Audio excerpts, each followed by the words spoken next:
سلام مدب تخاتلتي شاما بايتنا لومي ون كمتي كل جزية نقبرو بحسب مس حوات سامسونج هي بن مسئنا لنا نايلو معالت إعلالنا بمخنيات مبل سلاسان حموشتن مذكار معالت ناسنات إيرترا كوينو أبت ناسنات أبت زخري زوريا زقبرة علال كنقبرنا مس حوات من البات قدمي نابتي نايلو معلتي ناي علالنا زرزر ناي علالنا حسابات مؤتاو هيابن نسامسومن نقعد حان مصاهم كبلكم نتخاتلتنا السلام كتبلوم نعهم عدل كبكم كما ياللهم سلام تسفي سلام هياب سلام كا تخطاتلتنا نويح جيزو قينو له سلام هاي سلام سامي كلهم تخلالتنا أبو سلامكم بزح اسكبلو كم مجمر علال تاي انت نقبر دسم بلنسي أبنا إرتراي لو معلت علالنا قن كم متحاز مجمر وخونا ناون كم نأترا وصي الناس أبزي ولا نا أفريقيا كم أمنت ندعر وسيدنا أب حمساتات أب سساتات زنبرة زي نايلوت نفاس زبحال زنبرة ويندو أوف تشينج ممسا ناسنت موسا نا أوروباوي نا مجزاتي محدراتات زنبرة تسفاتات زنبرة هانكوتا زنبرة تثبيتات أبتي ناي دحر ناسنت حبرة تسبات تي بوست كولونيال سوسايتيز زبحال زنبرة تسفاتاتن تحلمتاتن أب قمت بمؤتاو زلعال تعزبتات زلعال نقفيتاو تعزبتات ونالو مالسي اتي مبسعاتات بخمي أبايتات تتكبير دا تتكبرن نمتاي تتكبير تتكبرن كال استفعلوا لي مخنياتات كله يخلو غن بحافشاتي حافشاوي نقفيتاو تعزبتات كم زي تتكبره بزو حقوز قوز كم زنبرو منقستات عم مقيار بعلوا يخون استفعلوا لي منقستات ونا مقيار سقاب كومو زخده استفعلوا بوليتيكا حقوز قوزات كم زحالفه زرقه مالت حجي ناو نزي كم مسرت كرناس أبي إرترا كنمس أبش عند شعات ميتين تسعة حد الناس إنت مسمسة تفلتوهم تزنبرة تثبيتات ناتنا تفلتوهم تزنبرة هانكوتات تفلتوهم تزنبرة شعو تسفى حاجوس مجزاتي تصريقو رهوا مسترهات كان السنفسي ناخ السنفسي تهز بزبل عبد تثبيتاتي زنبرة مالتي بنزر انتاي حتى كمدلي ناس إنت توي independence كنبل كلنا أيناي ملكعو أيناي مداي ناي ناس إنت فريدم كخون خيل independence بحال سفال على قالوا نتقامين حد زي منالبات في اللي نحرا لهم كانوا العلن خلينا قل أيناي ملكع أيناي مداي أيناي بقتا ناي ناس إنتينا رخيبنا أبشن ساعة ميتين تسعة حدا بوقع زلبس اللغات ناش عند ساعة ميتين تسعة سلسن زنبري مالتكم هاجر مسكونة إيرترا أين ملكنا ناس إن أين ملكنا إندبندنسنا تركيبنا نحنا كله مسوت تحاحزو زتعابت ملكنا ناس إنت ترجمنا ناس إنت أمرنا ناس إنت ويكون رغبة زقب أنا ناس إنت على ديسكس في حبيركم توم إندبندنس كنا بالكلنا ويلو لو نت كنا بالكلنا ناس انتهى يوم بمن كنجمر تسفي ولا نخجمر من الباش كابسورة من تانك تكون لنا سني سلمن تاينات قاليسنا زي زحالفة فرق زمن كنبلو نخأل هنا كان مجمريا أربعتات كساب مجمريا تسعتات كساب تسعان حدن هزبي إرتران من تاي تقاليسو زبل حتى كل جزء عبر سيد متصند كم زيل كاخت زارب كلخا من الباش تناي هاجرنت حتى كل يخأل اندي أنا جن كريو خلقه تناي هاجرنت حتى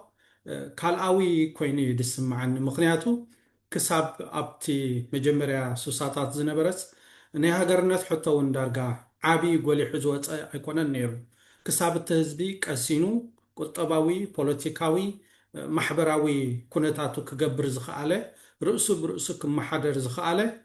تني هاجرنت حتى سني كم كالقوي وآميت وانيو ولا كا إرترا فليز بلا دوب فليز بلا تاريخ مستحالفو مجزاتي انت نبرا مالتيو دحار هزبي إرترا كأسينو خنبر سلا زي كالة كل نجاراتو سلستحدقة بهلو ناتنتو مريتو سلستحدقة كم دليتو كأتكوفر سلا زي كالة إزيو نتي نايناتنت ويكتني هاجرنت حتون أمسي ويا زبل هجي تمجمريا بسلام كنبر كم زي أبوتاتنا بقلل دبلة على تقلصوه ሕረስ ሓረስታይ ንገድ ነጋዳይ ዝብልዋ ነገር ኣላ ንሓረስታይን ነጋዳይን ጥራሕ ማለቶም ኣይኮነን ይመስለኒ ንዓይ እንታይ ደኣ ከም ድሌትካ ክትሓርስ ኮይንካ ንጎሆ ሰዓት 4 ጋሕጊሕካ ኣብ ዑርካ ፀሚትካ ክትወፍር ነጋዳይ እንድሕር ኮይኑ ከዓኒ ተሲእካ ንግሆ ንተሰነይ ዲኻ ክትከይድ ንዓዱ ኻላ ወይ ንሰንዓፈ ወይ እውን ንባፅዕ ክትነግድ እዚ ዓይነት ናፅነት ከም ድሌትካ ንክህልወካ ሓርነት ክህልወካ ስለ ዝደለይዮም እየ ዝብል ሕጂ ኣብ 91 እቲ ሃገርነት ወይ እቲ ናፅነት ፖለቲካዊ ናፅነት ኣምፂእና እየ ዝብል ብፍላይ ከዓ ኣብ 93 ምስቲ ረፈረንደም ሕጂ እዚ ፖለቲካዊ ናፅነት እዚ ሓርነት ብዙሕ ዋጋ ከፊልናሉ ነኽብሮ ንሕብሕቦ ዓይነት እዩ ግን ከዓኒ እቲ ሓርነት ቁጠባዊ ሓርነት ሰብኣዊ ሓርነት ማሕበራዊ ሓርነት ግን ክሳብ ሕጂ ክህበና ኣይከኣለን ኣሎ እዚ ከዓ እቲ ነቲ ናፅነት ኣምፂኡ ዝበልናዮ ስርዓት ወይ ውድብ ነቲ ሃገር ዳርጋ ናይ ውልቁ ገይርዋ ዘሎ ኮይኑ ይስማዓኒ ሕጂ ናብዚ ትብሎ ዘለካ ሕቶ ኢና ንምፅእ ማለት እዩ በይኑ ድዩ ህዝባዊ ግንባር ወይ ህግደፍ ወይ ከዓኒ እዚ ሕጂ ዘሎ ናብ ኤርትራ መንግስቲ ወይ ስርዓት በይኑ ድዩ ከምኡ ዓይነት ታሪክ ኣይተረእየን ድዩ እንድሕር ኢልካ ከምኡ ዓይነት ታሪክ ኣብ ኣፍሪቃ በሎ ኣብ ኤስያ በሎ ኣብ ላቲን ኣሜሪካ በሎ ዝረኣናዮ እዩ ብዙሓት ስርዓታት ንኣብነት ኣብ ኪባ እንድሕር ከይድካ ፊደል ካስትሮ ንነዊሕ ግዜ ሒዝዋ ነይሩ ንኪባ ዳሓል ንራውል ንሓዊ ሂብዎ እቲ ሃገር ዳርጋይ ትብላዕ ኣይትስተ ገይሮማ ትብል ትኽእል ኢኻ ኣብ ኣፍሪቃ ተኸይድካ እውን ገሊኦም እኳ ወላ ፕሮግረሲቭ ቁጠባ ቁርብ ኣመሓይሾም ነቲ ፖለቲካዊ ሓይሊ ግን ረጊፆም ዝሕዝዎ እንተለዉ ንኣብነት ከም በዓል ኡጋንዳ እንድሕር መፂኻ ይወረ መሰበኒ ኣብ 80ታት ስልጣን ምስ ሓዘ ምርጫ ክገብር እየ ክገድፋየ ዝብል ነይሩ ሕጂ ከባቢ 40 ዓመት ሓሊፉ ይመስለኒ ክሳብ ሕጂ ናብኡ ኣሎ ኣብ ሩዋንዳ እንድሕር ርኢናዮ ፖል ገጋሜ ልክዕ ከምኡ ወላ ቁጠባዊ ሓርነት ቁርብ ዝተመሓየሸ እዩ ከም ሰባት እቲ ናቶም ኣፕሮች ወይ እንተበልናዮ እኳ ክሳብ ሕጂ ኣብቲ ስልጣን ኣለዉ ካልኦት ሃገራት ከዓ ከምኡ ማለት እዩ ሕጂ እዘን ፖስት ኮሎኒያል እንብለን ነቲ ዝተፀየፍኦ ዓይነት ጭቆና ዳርጋ ንገለ እዋን ሪፕሮዲስ ዝገብርኦ ዝኽተልኦ ዓይነት ሃገራት ውሕዳት ኣይኮናኒ እዚ ናብ ኤርትራ ንሪኦ ዘለና ከዓ ሓደ ናታተን ኣብነት እዩ ክብል ይኽእል ኣነ ብወገነይ ቴንክዩ ሳሚ ብዙሓት ዕቶታት ኣለዉ ክንምለሶም ኢና ካብዞም ዝበልካዮም ፅቡቃት ኣገደሲ ነጥብታት ግን ንህያብ መጀመርያ ኣብታ ናይ መበገሲት ሕቶና ህያብ ንዓኻ ዕድል ክበካ ብዙሕ ዝውስኸካ የብለይን ተስፋ ኣለና ኣብዚ ሳሚ ዝበሎ ምናልባት ኣብታ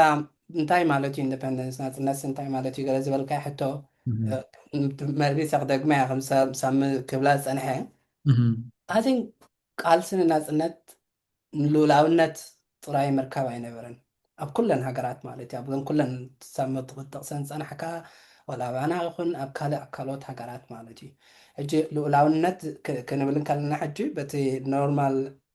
ኦርዲናሪ ኣንደርስታንዲንግ ናቱ እቲ ቴሪቶሪያል ኢንተግሪቲ ዘለዋ ዶባት ዘለዋ ሃገር ባዕላ ርእሳ ትመሓደር ሃገር ኩሉ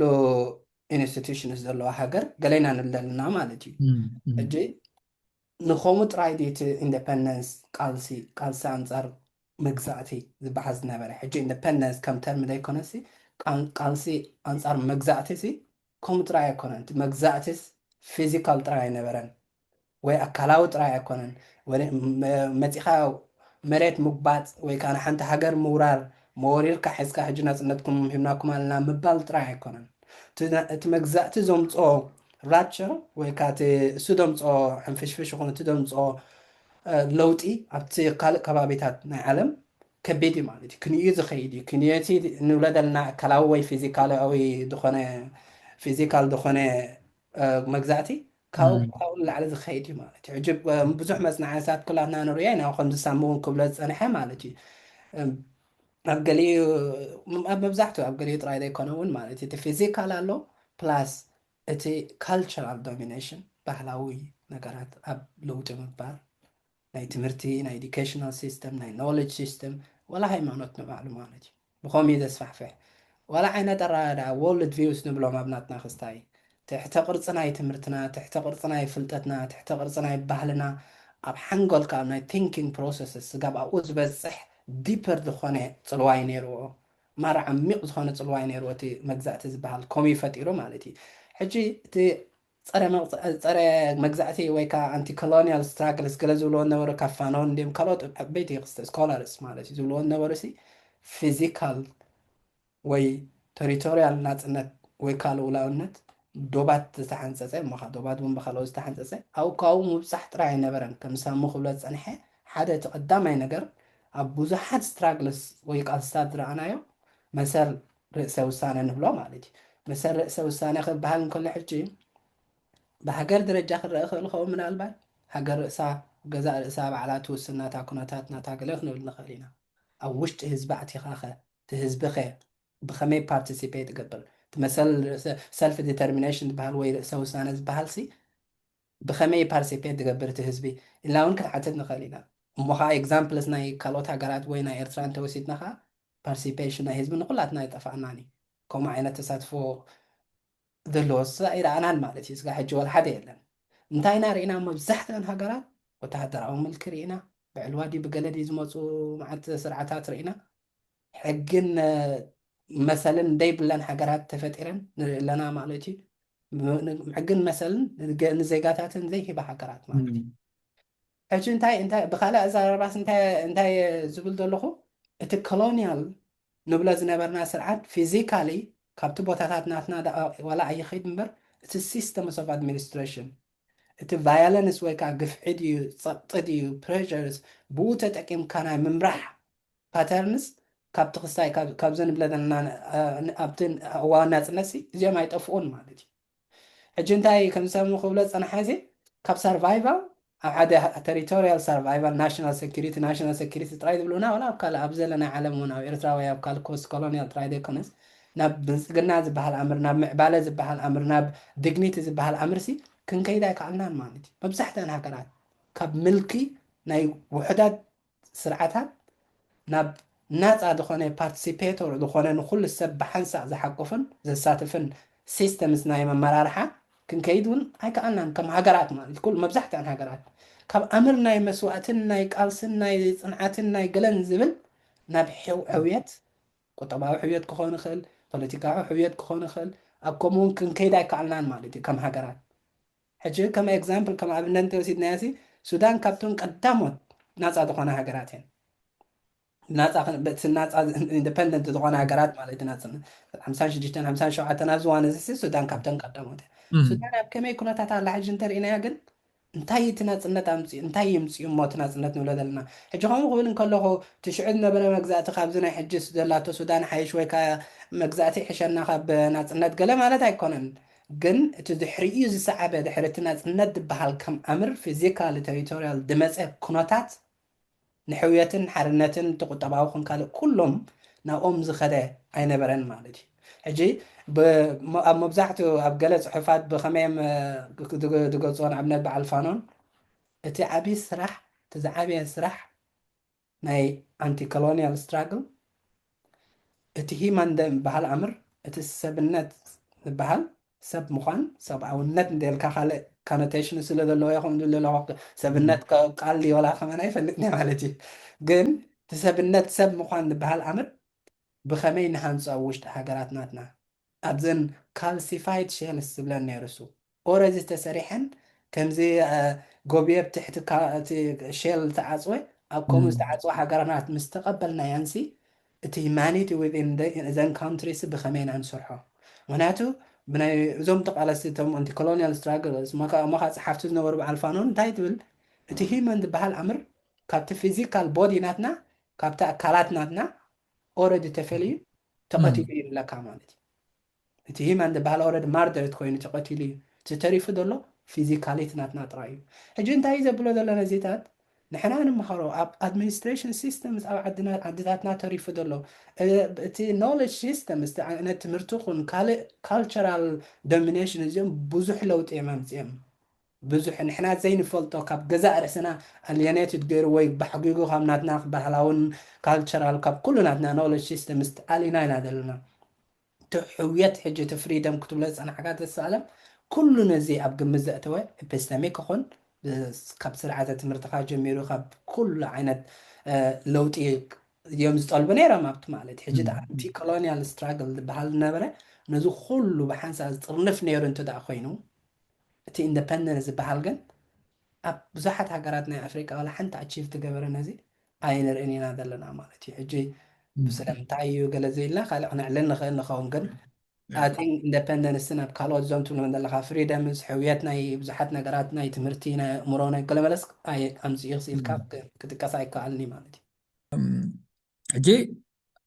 كلاتنا ون زنبرنالو ستسفنالو زرباتات رئيتوتات كتعات اللو يا بإرترا مالتي بزحلف إسراء إسران قلن عامتات which is اتناي إسراء 4 قنبوت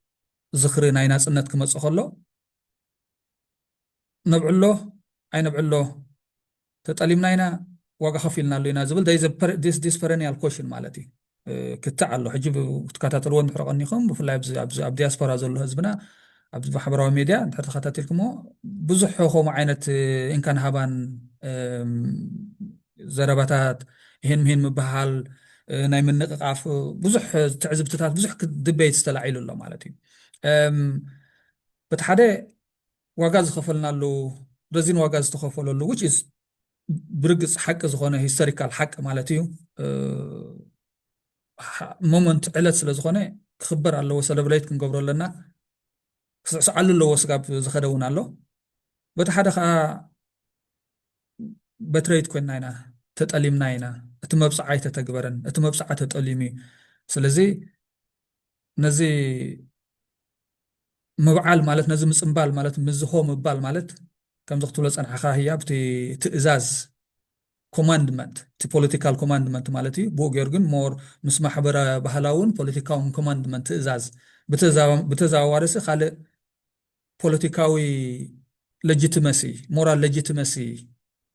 سلازي هبسي سيلبريت مغبارو مالت نتي چفلاق سرعات نت ناصنت ناي ناصنت حدرن مبصعان زچوي سرعات دغاف مهاب سلازخونه سكن صنبلو يبلان زبل وغنون علنا اجي انت حتى يلعل بهيهويتان بغايلان بچفران بدانكيران مبعلو حدا نجر كوينو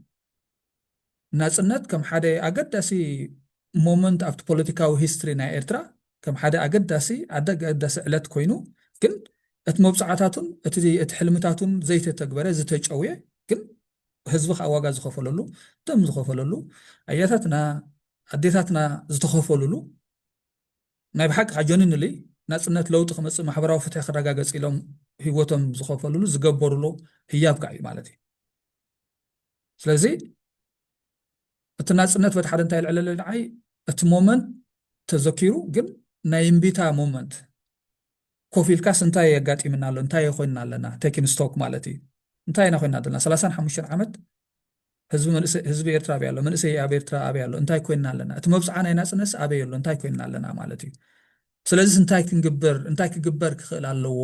ኢልና ይሄን ምሄን ንበሃል ኣሎ ሓደ ናይ ሪፍሌክቲቭ ሞመንት ናይ ጽሞና ግዜ ተሓሲቡ እንተተባዕለ ተተዘከረ ሕጂ መብዓል ማለት ምጽምባል ሆ ምባል ዘይኮነስ ተተዘከረን በቲ ሓደ ከዓ ከምዚ ንሪኦ ዘለና ሆ እናበልካ ስጋብ ብርሃት ክሳይ ትኸውን ትሕለበሉ ኩነታት እውን ከኣለዎ ሰው ነዚ ክልቲኡ ደንበ ኣብ ግምት ምእታውሲ ናትኩም ትዕዝብትታት ናትኩም ሓሳባት እንታይ ይመስል ኣብቲ ንጸምብሎ ኣይንጸምብሎ ናብኡ ኩንኣቱ ኣይደልና ነፍቲ ክሳይ ግን ብሓፈሻስ ከም ሓደ ኣገዳሲ ፖለቲካዊ ሞመንት ህሞት ኣብቲ ታሪክ ናይ ኤርትራ እንታይ እዩ ኣበይና በፅሕና ከምቲ ዓንቲ ወይ ሳሚ ዝበልካዮ ማለት እንታይ ተኸፊቱ እንታይ ተኸፊሉ ኣብኡ ንክንበፅሕ እቲ ዝተኸፈለ ዋጋ መብጽዑ ስለ ዘይተረኸበ መንገዲ እውን ስለ ዘለና በዚ ንሪኦ ዘለናስ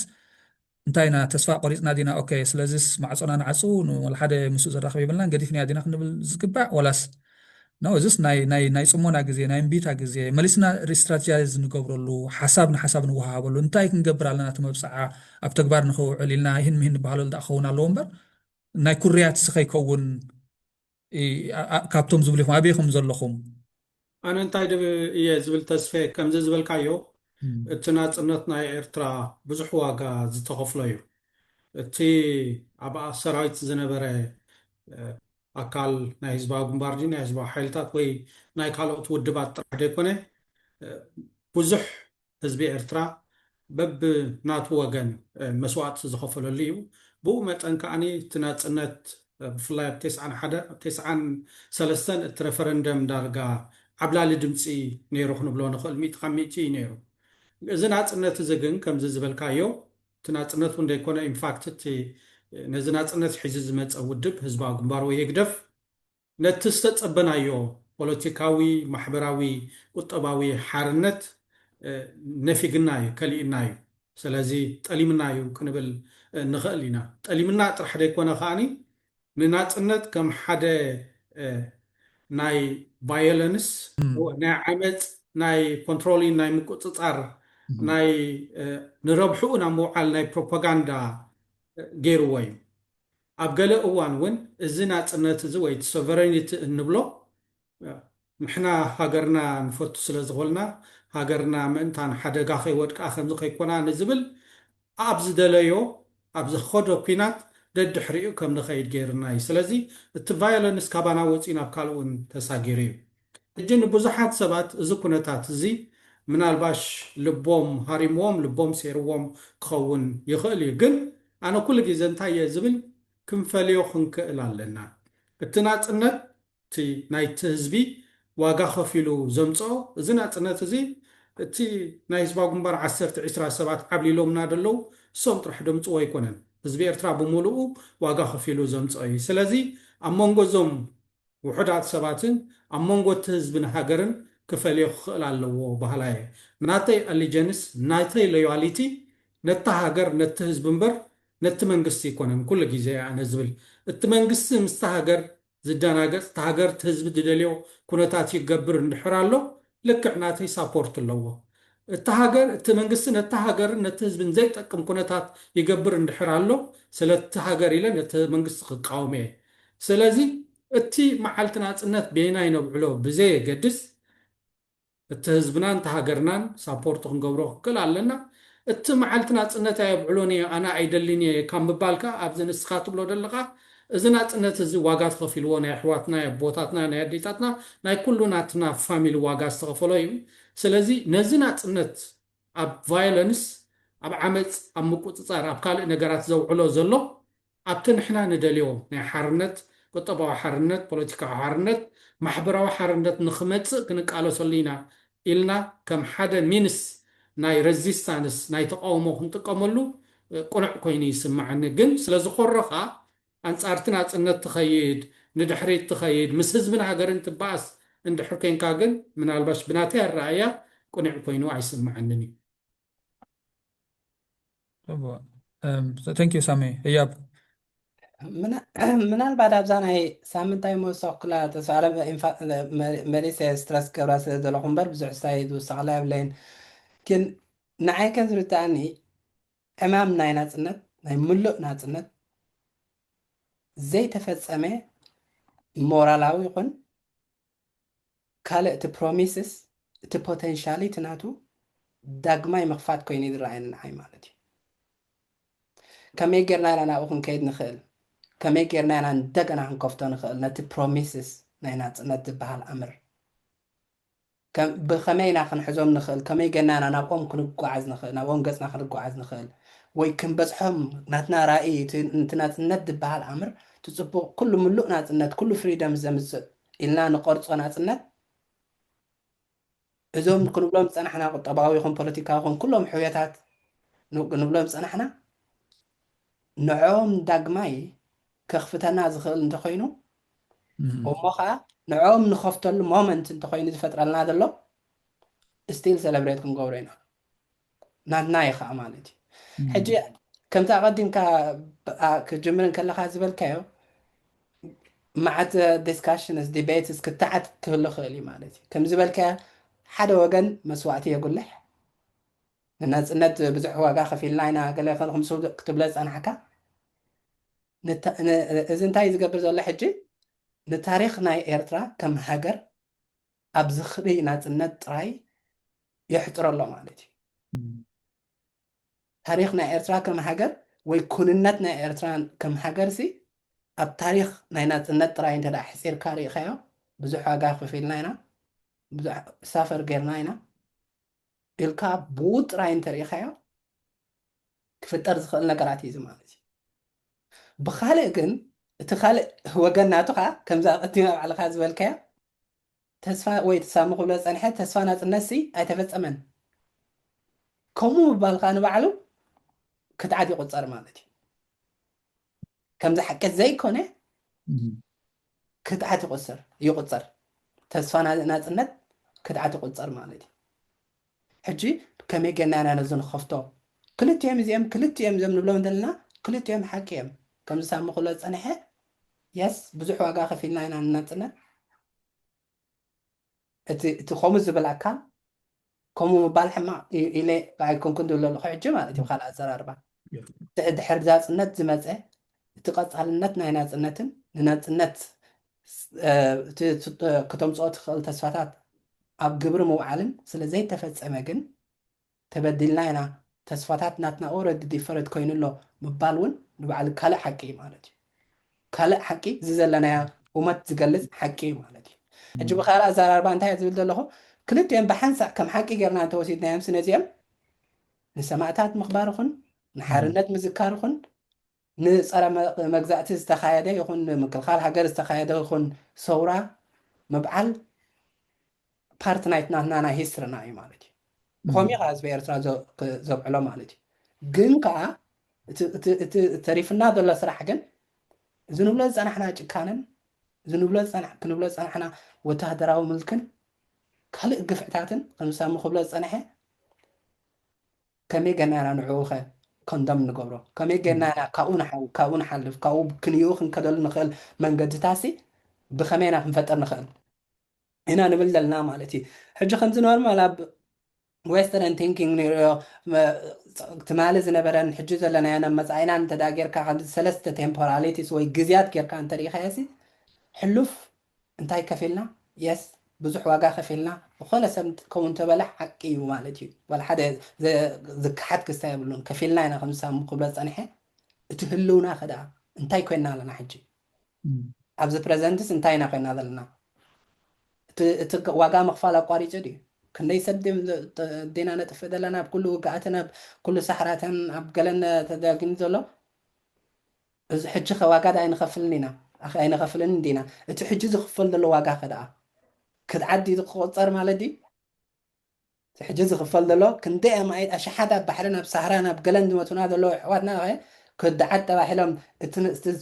سوم زخفل وهيوتك كم كفليت كمان أنا ريانا مالدي كم فالي ungrievables زلو أب معت research scenario ولا حنت sacrifice هنا كرنا رياني نادلنا مالدي حياتنا زي حزنو موت يخون مالتي هو حزن زي بلو قبر زي بلو موت تقدر بودي ريمينس ناي بودي استرفت رفراف كمان يبل كان بحر انت ميتهم ويا بصحراء دي تفلت انت ميتهم مالتي تحجز لنا هما تحجي بخوم ملك انت رينا انت تسفاتات ناينات انت اي تفلت اما مبال نزي بروف قبره حقي مالتي السون حدا كوناتات نات ناين زلنا يا مالتي كم مسألة خدا أمونتاينا خنكون ندلي الكابت فيتشر انت حسيب كها انت مسألة كنكونون ندليو كليل نعو مقلاص تراي دي كونه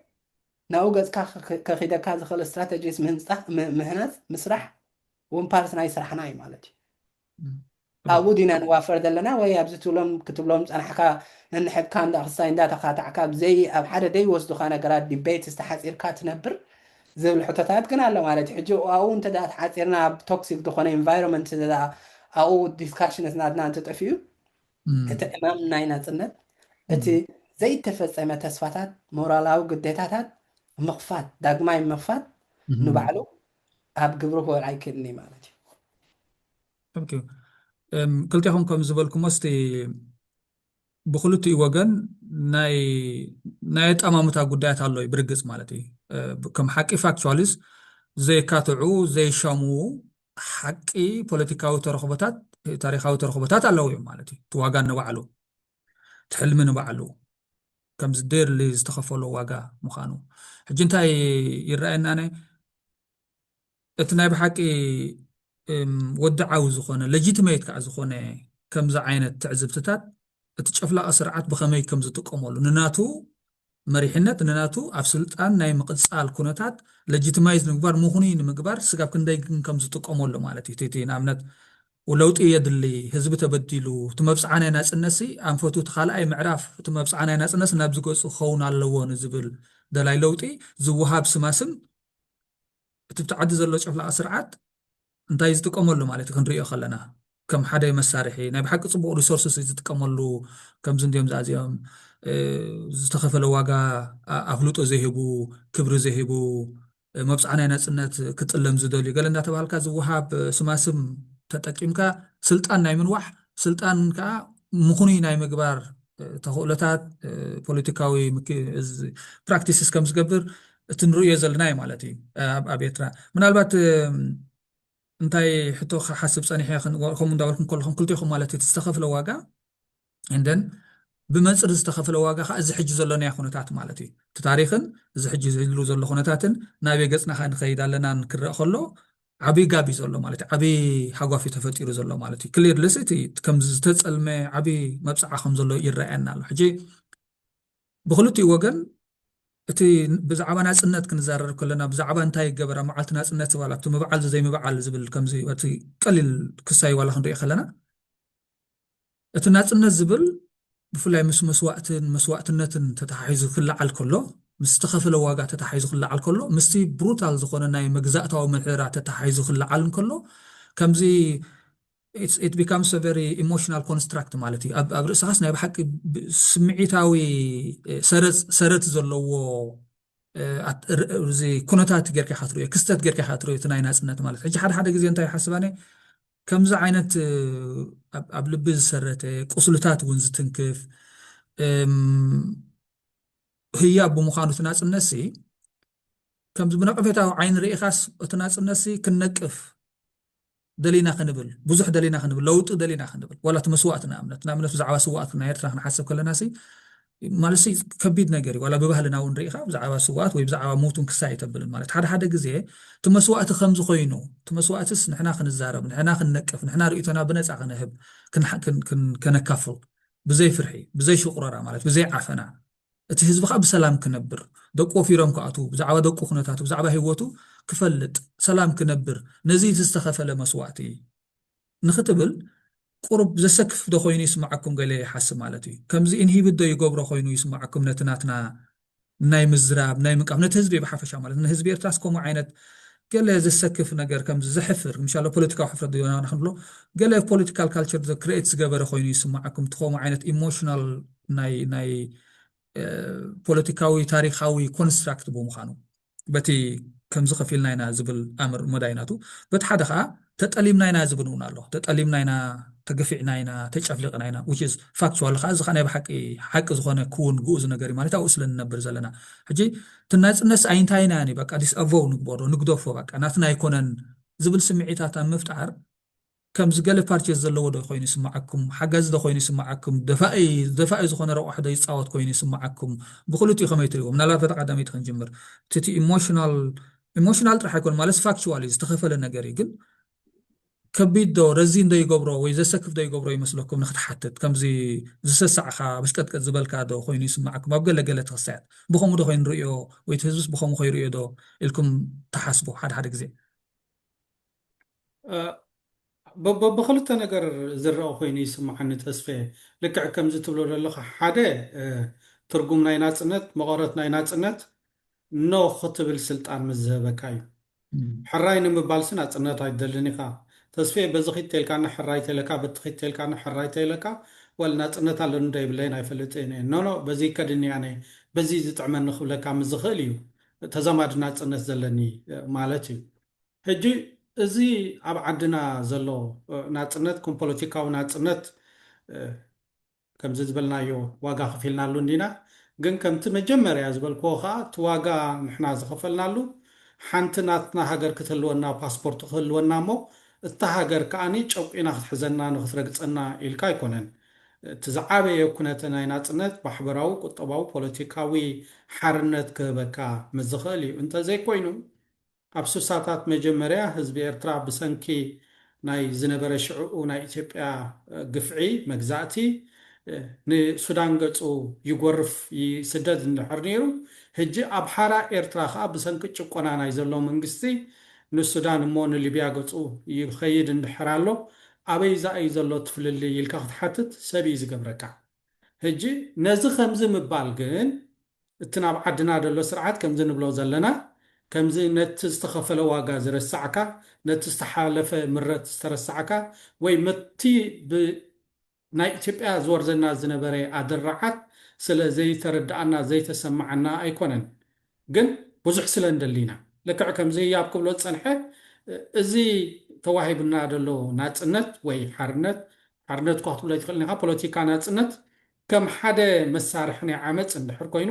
መሳርሒ ናይ መቆፃፀሪ እንድሕር ኮይኑ መሳርሒ ናይ ካልእ ናብ ኩናት ክወስደና እሞ ተወሳኺ እልቄት ከምፀልና እንድሕር ኮይኑ እንታይ ኢና ክንገብር ዘለና ደኣ ነቲ ስርዓት ኖ ክንብሎ ክንክእል ኣለና ነዚ ስርዓት ኖ ስለ ዝበልናዮ ግን ነቲ ናፅነትና ኣይንደልዮን ማለት ኣይኮነን ከምዚ ህያብ ዝበሎ እቲ ናፅነትና ፍርቂ ስለ ዘሎ ተወሳኺ ንሓርነትና ክወስደና ስለ እንደልዮ እዩ ከምዚ ሓደ ካልኣይ ዙርያ ዝብላ ኣላ ኩሉ ግዜ ዝዕልላ ናይ ካልኣይ ዙርያ ዕላላቶም ክኸውን ይኽእል እዩ እንታይ እዩ ዝብል ናፅነትሲ ነታ ተኽሊ ካብ ሳሕልዶ ንበሎ ኣምፅኡ ናብ ኣስመራ ተኺልዋ እዩ እታ ገረብቲኣ ግን ክትዕንብብ ክትክእል ክትፈሪ ኣለዋ ስለዚ እቲ ዘምፅኣ ኣካል ነዚ ክገብር ተዘይክኢሉ ክንወስዳ ክንክእል ኣለና ባዕልና ማይ ክነስትያ ክንክእል ኣለና ክነዕንብባ ክንክእል ኣለና ክነፍርያ ክንክእል ኣለና ሽሑት እንደልዮ ሓርነት ድዩ ቁጠባዊ ፖለቲካዊ ካልእ ሓርነት ክንወስድ እንተዘይኮይኑ ግን እሞ እንታይ ደኣ እዩ ቦታ ናይ ዝሰገረት ወላ ሓንቲ ትርጉም የብሉን እውን ክኸውን ይኽእል እዩ ሕጂ ብከምዚ ክረአ ድኽእል መስለኒ ብወገነይ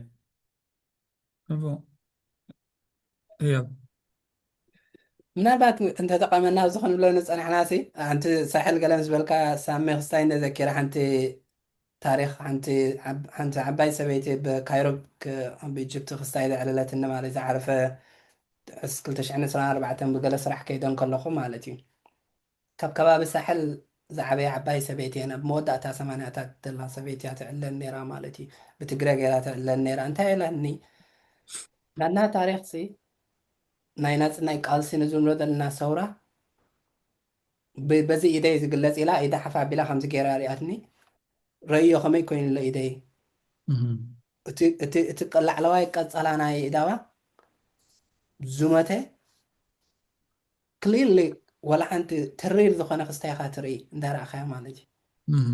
ካብ ምንታይ ዝመፅእ ገለ ኢለይ ሓታ ሽዑና ማለት እዩ መጥሓን ዝበሃል ምሻሎ እምኒ ተፅሕኖ ነቶም ኣብኡ ዝነበሩ ብሰውራ ዝቃለሱ ዝነበሩ ደቅና ንዕኦም ክነብልዕ ለይትን ቀትርን ክትሕን ጥራይ ዝነብር ነይረ ቅጫ ክሰርሓሎም ከምኡ ትብለኒ ማለት እዩ ልዕሊ 20 ዓመት ትኸውን ኣብ ናድና ናሕሲ ንእሽተይ ናሕሲ ወይ ኣግዶ ኮይነስ እጥሕን ነይረ ሓንሳ ኣብ ኣኻውሕ ኣብ ጎቦታት እንዳኸድና ኸ ንብልዖም ነርና ኢና ድሕሪኡ ግን ኣይረኣናዮምን ካብኡ ሽዑ ምስ ናፅነት መፅያ ምስ ተባሃሉ ግን ወላ ሓንቲ ረኣናን ከይዶም እታ እንኮ ሓንቲ ግዜ ዝመፁና ኣብ ገዛና ትብለንሳ ማለት እዩ ደቀይ ክጎፍ ኢሎም መፅኦም እቶም ሽዑ ቆለውዕ ዝነበሩ ቀሸም ገለ ዘምፅኡለይ ዝነበሩ ከባቢይ ኮይኖም ወይ ማይ ዘምፅኡለይ ዝነበሩ ደቀይ ንዕኦም ገፊፎሞም ከይዶም ኣብታ ዓዲ ክነብር ኣይከኣልኩ ንባዕለይ ከምኡ ምስ ኮንኩ ሽዑ ንሱዳን ሃዲመ ከይደ 30 ዓመት ቃልሲ ኣብ ድፍዓት ኮይናሲ ክትሃድም ኣይከኣለትን እዚ ናፅነትና እዩ ቃልሲ እዩ እንተሞትኩውን ፀገም ኣይኮነን ደቀይ ከብልዕ ኢላ ያቦ ትነብር ነይራ ማለት እዩ ምስ ስድራ እዚ ኩሉ ጭፍጨፋን እዚ ኩሉ ሞትን እዚ ኩሉ ዓድታቶም እንዳነደደ ከብቶም ደም ካልእ ደም ብኩሉ ብክልቲኡ ሳይድስ እንዳተመንጠሉ ማለት እዩ እዚ ኩሉ እንዳኾኑን ከለዉ ኣብ ሓሊፎሞ ንከባቢ 30 ዓመት ወይ ልዕሊ እውን ዝኸውን ናፅነት ምስ መፀ ግን ካብ ሃገረይ ተሰዲደ ትብለካ ማለት እዩ ሕጂ ክልተ ደቃ ዝተሰውዋ ዝተረፉ ደቃ ከዓ ኣብ ክስታይ ዘለዉ ወላ ሓንቲ ዝኣልየኒ ምስ ሰኣንኩ ንሱዳን ከይደ ትብለካ ማለት እዩ መወዳእታ 80ታት ዘላ ሰበይቲ ሕጂ ኣብ ካይሮ ዝረኸብኩ 15 ዓመት ገይራ ኣላ ካብ ኤርትራ ካብ ትወፅእ ማለት እዩ ሕጂ ረዮቲ ስቶሪስ ናትና ማለት እዩ እንታይ ዝኾነ ሕጂ ናፅነት እንታይ መለዛ ሰበይቲ እዚ ኣብቲ መፅሓፍ ገለ ቁሩብ ገሊኡ ትንክፈዮ ማለት እዩ ሓንሳ እዚ ከምታ ቀዲመ ክብሎ ፀናሕኩ እንታይ ዝረኣየና ዓይ ቢዮንድ እቲ ፊዚካል ቦርደርስ ናይ ኤርትራ እቲ ዋጋ ምኽፋልን ገለን ክብሎ ፀናሕና ኣብኡን ካልእ ቦርደር ኣሎ ካልእ ዶብ ኣሎ እቲ ከምቲ ክትብሎ ፀናሕካ ተስፋ ኣለም እቲ ዝሕዘኖን ዝዝከርን ሓዘንን ሞትን ጥፍኣትን ዘይዝከርን ዘይሕዘንን ዘይዝረበሉን ሞትን ሓዘንን ጥፍኣትን ካሎ ማለት እዩ ብፍላይ ሕጂ ዝተፈጥረ ማለት እዩ ኩሉ ግዜ ዜና ንምሉእ ዕድሜናቲ ክንዲ ዝኸፊልና ኢና እንዳበልና ክንነብር ንኸፍል ደየለና ንሕጂ ደኣሞ መዓዝ ኣቋሪፁ ፈልጥ እቲ ክፍሊት ንብሎ ዘለና ይቅፅል እንዲ ኮንቲኒቲ እንዲ ኮንቲኒየስሊ ሓንቲ ከየቋረፀ እንዲ ዝጠፍእ ዝመውትን ዘሎ ህዝቢ ኤርትራ ኣብ ውግኣት ይኹን ኣብ ሰህራታት ከም ተቐዲመ ክብሎ ፀናሕኩ እቲ ሞትን እቲ ስቃይን እቲ ሓዘንን እቲ ጥሜትን ንብሎ ዘለና ሲ እስቲል ኣሎ እንዲ እስቲል ይቅፅል ኣሎ እንዲ እቲ ፍልለይ ኣበይ ድመፅእ እቲ ሓደ ከምቲ ክብሎ ፀናሕኩ እቲ ሪኮግናይዘብል ዝኾነ ግሪቫብል ዝኾነ ዝሕዘኖ ሓዘንን ጥፍኣትን መቕተልትን ስቃይን ማእሰርትን እቲ ዘይሕዘኖ ኸ ኣለና ማለት እዩ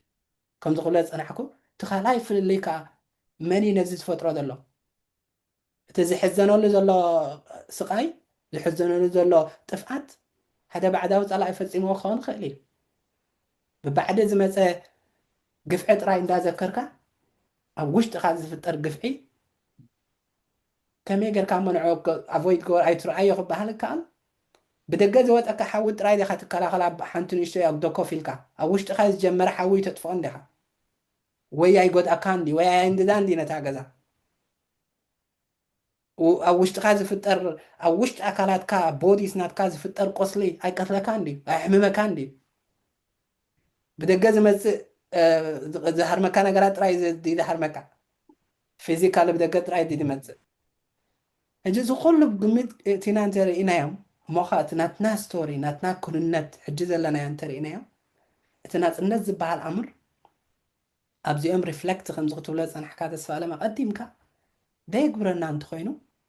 ኩሉ ግዜ ቅድም ዝተሰውኡ ወይ ከዓ ኣብ ገለ ዝተሰውኡ ጥራይ እንዳዘከርና ንሕጂ ንገብሮ ንሕጂ ንሓልፎ ዘለና መስዋዕትን ንነብሮ ዘለና ስቃይን እንተ ዳ ቶታል ዘይንዝክሮ እንተ ዳ ኮይና ንናትና ኤግዚስተንሻል ዝኾነ ሕቶታት ንናትና ክውንነት ኣብ ግምት ነእትዎ የለናን ማለት እዩ ንናትና ክውንነት ኦረዲ ወይ ኢግኖር ንገብሮ ኣለና ኮነ ኢልና ወይ ከዓ እንታይ ካ መክዶ ብኸመይ ካ ትገልፀ ትኽእል ሓቂ ይኮነኒ ዝኩሉ ህዝቢ ዝመውት ዘሎ ብኸመይ ናብ ክንገልፀ ንኽእል ነዚታት ሕጂ ሲ ንዓይ መልሲ ደይብሉ ሕቶታት ይዘልዕለልካ እቲ መልሲ ንዓይ ስመፅእ ግን ሓግዙኒ መልሲ እንተልዩ ና አይ ቲንክ ኢት ጎስ ባክ ናብታ መጀመርያ ዘለዓልናያ ማለት እቲ ከፊልና ከምዚ ተኸፊልዎ ዝብል ዛዕባ ኣብዚ ትብሎ ዘለካ ሓደ ሓደ ግዜስ ነቲ ዘይንቡር ነገር ከም ንቡር ምቕባል ስተራ ዘለዎ ኮይኑ ይስማዓኒ ማለት እቲ ስርዓት ዘጋውሖ እቲ ስርዓት ዘንቀሳቀሶ ኩነታት ስለ ዝኾነ እምበር ዝበዝሕ ክፋል ናይ ሕብረተሰብና ዝበዝሕ እንተኢሉ ምናልባት ጌጋ ክኸውን ይኽእል ግን ዓብዪ ክፋል ናይ ሕብረተሰብና እውን እኮ ነዚ ንብሎ ዘለና ናይ ዳንኬራ ክሳይ ቀንዲ ኢነርጂ ዝህብ ክፋል ናይ ሕብረተሰብና እዩ ዘሎ ማለት እዩ ሕጂ ሓደ ሓደ ግዜ እንታይ ካትል እንታይ ከም ስለ ዘለካ እንታይ ዘጋጥመና ዘሎ ዳ ማለት እዩ ኣይተወፃዕና እንዲና ከመይ ጌርና ኢና ዘይንሪኦ እቲ ሕብረተሰብስ ከመይ ገይሩ እዩ ዝርዮ ገዛ ባዲሙ ከሎስ ከመይ ገይሩ ዘይርእዮ ገለ ዝብል ሓደ ዘይትሕጋን ዝኾነ ሕቶታት የለዓል ኣብዚ ናትና ፖለቲካ ኩነታት ኣነ ክሪኦ ከለኹ ከመይ ጌርና ኢና ንጨቋን ኢና ንሰለብሬት ንገብር ከመይ ጌርና ኢና ንቐታሊ ኢና ንኽብር ማለት እዩ እንታይ እዩ ዘጋጥም ዘሎ እቲ ህዝቢ ኣዴታት ርእሰን ተደሪሚውን ከሎ ኣብቲ ገለ እኮ ዝገርመካ ነገር ኣሎ ምናልባት ካልእ ግዜ ክነልዕሎ ንኽእል ኢና ሕብረተሰብናስ እንታይ እዩ እቲ ፖለቲካል ባህሊ ናትና ንምንታይ ኢና ከም ሰለብሬት ንገብር ንምንታይ ኢና ንድግፎ እንታይ ኢና ዘይንርኢ ዘለና ዝብል ሕቶ ይለዓለልኒ ኩሉ ግዜ ኣነ ምናልባት ዕፅር ኣቢለ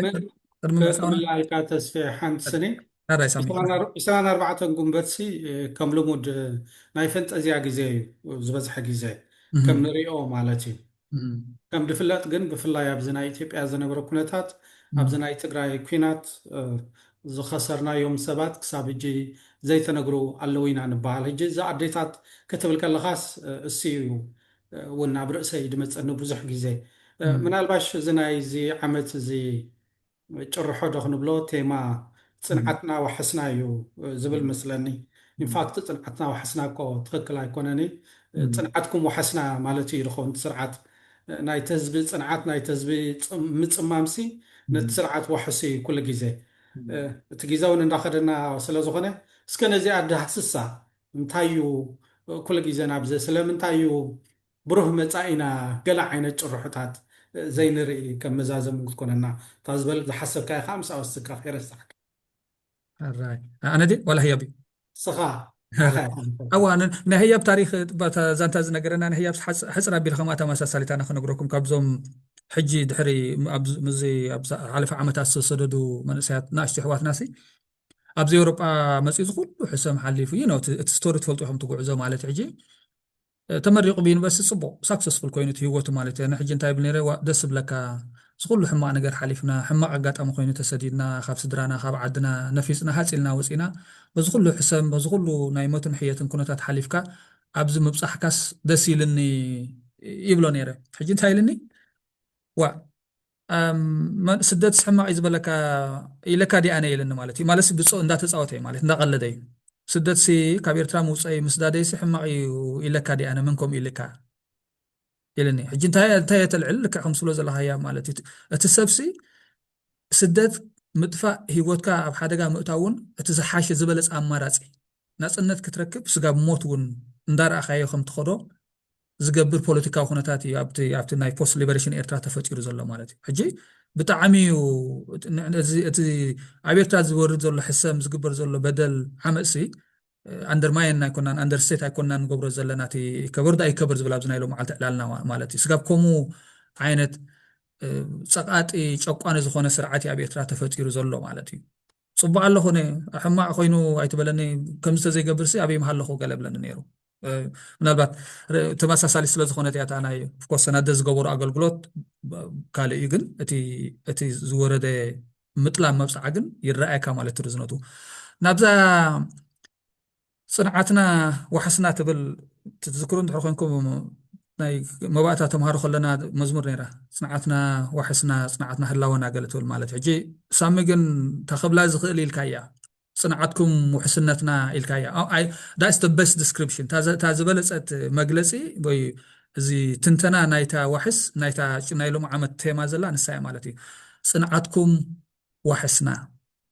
ስንምንካስኩም ወሐስና ስቕታኹም ወሐስና مجباركم مجبار نايدقكم وحسنا صمكم محداركم وحسنا دقكم تسريدهم طفيهم نز سوسايتي ونساسين بمقارن برميتانس بقاله وحسنا مماتكم وحسنا مالت نتي تعدى زلو سلطان جبيتو غبيتو زلو سرعت من سينا ايرترا اندا غبره ن35 عامات اب سلطان صنيحلو مالتي ندحريخمو اب 30 كلن عامات من البات ندعتن كاب 9 حدا نسقاب 9 شوعة قال زنبرة شروحات بلك عايز ذكرن نخون مالتي كاب 9 شمنتن زحار زنبرة تيما تحفش أو تون نايزن ناي بعلت ناس إن شروحات عند حريقهم وجن بمولن كم زبالك يا سامي زي سيج منتاليتي أب وور فوتين وكاسيد منتاليتي أب دبنا خوينات أو خويناتنا ورا خوينات راح زنبر منفس زلوا وهزب بمفتار هزبي بزعبا قطبا حبيت بزعبا بهلاو حبيت بزعبا محبراو حبيت بزعبا سدرابيت بزعبا هيوت بزعبا صبوق نجر كي حسب كومن دحر حسيبخا سسوع فتاو نفسه زي هاجراو تحت هاجراو اندا تبهلكا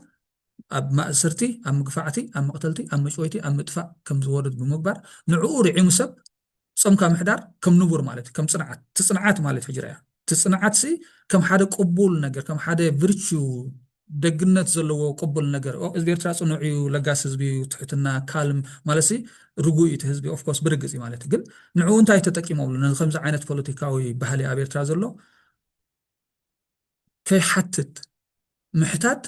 በሽቀጥቀጥ ከም ዝኾነ ፅናዕ እንዳበልካ እንዳመተኸሎ ከም ተምብሮ ምግባር ማለት እዩ ካልእ እንታይ ዘይምፅእ ሕጂ تخل جزء ناي كوينات دبنا سلو زلو ناي كوينات ورا سلو زلو ناي دق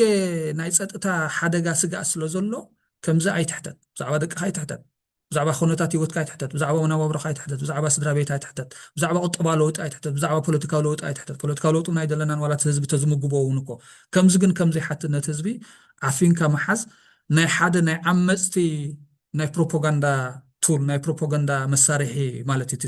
تيما نبعلس قانقا نبعلس ፖለቲካዊ መሳርሒ ዝኸውን ዘሎ እጅ ብዝሓለፈ 25 ካብ 2001 ካብ 98 ካብ ጀሚሩ 26 97 ዓመታት ዝግበር ዝነበረ ቴማታት እንተሪኢኹሞ ብዘይካ ናይ ቅርሕንቲ ናይ ምፅሕታር ናይ ባእሲ ናይ ፀናሕና ናይ ከም ዝኾና ዘይኮይኑስ ናይ ብሓቂ ከምዚ ኣወንታዊ ዝኾነ ርእየተ ዓለም ኣወንታዊ ዝኾነ ቪዥን ኣወንታዊ ዝኾነ መጻኢ ህይወት ክልወጥ እዩ ማሕበራዊ ለውጢ ክመጽእ ፖለቲካዊ ለውጢ ክመጽእ ቁጠባዊ ለውጢ ክመጽእ እዩ ህዝቢ ተጸጊቡ ክሓድር ሰላም ኢሉ ክሓድር ከምዚ ክንገብር ኢና ናብዚ ንሰርሕ ኣለና ዝብል ዋላ ሓደ ይብሉን ቀተሉና ሓመፁና ኣጎዱና መፁና ከምዚ ገበርና እንዳበልካ ሎም መዓልቲ ከይደቀስካ ሓደር ኮልፈኻ ሸጣብል ቅናት ክንዕጠቓ ኣዴታት ጥራሕ ዝብል ተስፋ ዘይብህብ ናይ ጭርሖ ጉጅለ ኣለዎ መስለኒ ከምዚ ዓይነት ክሳይ ክገብር ዝነብር ዓመት ካብ ክሰርሑስ ዓመት ንዓ ነታ ጭርሖ እንታይ ትኸውን ክጥቀሙ ወይ ገላዓል ታሕቲ ክብሉ ዘሕልፎ ግዜ ዝበዝሕ ማለት እዩ ሬዚሊየንስ ማለት ጽንዓት ኣበይ ለጽንዓት እንታይ ማለት ጽንዓት ጋራንቲ እቲ ጋራንቲ እንታይ ዓይነት ጋራንቲ እንታይ ዓይነት ውሕስነት ማለት እንታይ ዓይነት ውሕስነት ቁጠባዊ ውሕስነት ባህላዊ ውሕስነት ስድራቤታዊ ውሕስነት ማሕበራዊ ውሕስነት ብሙሉእ ዝበሪሱ ከሎ ስድራቤታት ዓኒ ከሎ ሕብረተሰብ ዓኒ ከሎ እዚ ጽንዓትና ዋሕስና ወይና ዋሕስና ማለት ከምዛ ዝበልካ ሳሚ ጽንዓትኩም መስዋዕትኩም ዋሕስላ ወይና ዋሕስ ኣብ ስልጣን ናይ መንባርና ዋሕስ ቀጻልነትና ነቲ ኣብ ተዓዲ ስልጣን ሒዙ ዘሎ ኒው ፖለቲኮ ሚሊታሪ ክላስ ጸጋታት ናይ ኤርትራ ከም ናቱ ከም ናይ ውልቁ ዱካን ገይሩ ዝሻመወሉ ድላይ ዝገብሮ ዘሎ ሓደ ንእሽተይ ጨፍላቕን ዓማፅን ጉጅለ ጽንዓት ናይ ህዝብና መንበሩ ናቱ ውሕስነት ናቱ ዝኸውን ዘሎ ብከምዚ ኣምራእኽዋነ ህያብ ናትካ ርእይታ ሃበላ እሞ መዛዘምተላትካ ከምሰዓ ወስካ ክንውድእ ሽዑ ኣነ ንእሽተይ እንታይ መወሳኽ ኩላ እዛ ተስፋ ዓለም ክልቲኹም ዝበልኩማ ጽንዓት ከም ዓምር ከም ትግርኛ ጽቡቅ ገይረ ዲቴል ዝወላ ገጽ ዘይጋልኩሲ ጽንዓት መለለይ ናይ ናጽነት ኣይኮነን መግለጽ ናይ ናጽነት ኣይኮነን ጽንዓት መግለጽ ናይ ጭቆና እዩ ምስ ተጨቆንካይ ጽንዓት ዘድሊ ናጽነት ተሊና ናጽ አንተ ንኸውን ነርና ጽንዓት ስለምታይ ኣድልየና ጽንዓት ከም ናሽናል ፕሮጀክት ካብ ናጽነት ጀሚርካ ስጋ ሕጂ ዘን 35 ዓመታት ዝበልናየን ኣብ ኩሉ ጽንዓትና እዩ ዘሎ ማለት እዩ እዚ ግን መለለይ ናይ ጭቆና ዳ እምበር ጽንዓት ዘድልየና ንዓና ናጽ አንተ ንኸውን ጽንዓት ንምንታይ ኣድልየና ጽንዓት ዝበሃል ቮካብላሪ እውን ኣድልየና ኣብ ከምኡሳይ ምኽስታይ ምኾንና ነርና ምሽዶ ከም ኣምር እንተሪእና ከም ሲምፕል ጌርና ተፈቲሽናዮም ነዞም ነገራት ግን ሓደ ጽንዓት ግድን ክጸንዓነና ክብለካ እንከሎስ ገለ ጸገም ኣለዎ ማለት እዩ ሕጂ ነቲ ጸገም ንኸይነለሊ ዓቢስካ ጸኒዕካ ጥራይ ንበር ምባል ግን